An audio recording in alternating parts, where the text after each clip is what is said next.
For me, I didn't understand what grief was.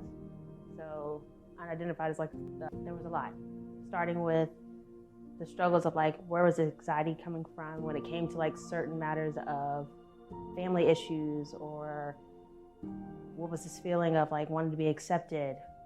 I didn't understand any of that was related to grief. And when it came down to pregnancy, I didn't even realize it had anything to do with that.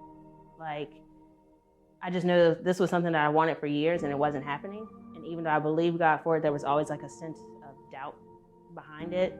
It would be oh, if this happens, if God decides to bless us, if it doesn't happen, I'll be fine. But I didn't understand that there was a lot of things inside of me that was stagnant, that I was suppressing, that was keeping me from being free enough to receive from God anything that came into the pregnancy round. I know once me and you did our sessions together and we went on the road of discovery to finding myself and figuring out all these things about me, as far as why can't I come up with answers on my own? Why am I always looking to other people to help me identify things that are wrong with me?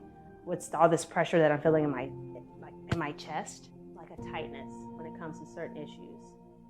What are these things that I would always say, oh, this is just me, it's just me, but it's grief. It's a loss that's eating away at me and I had no idea.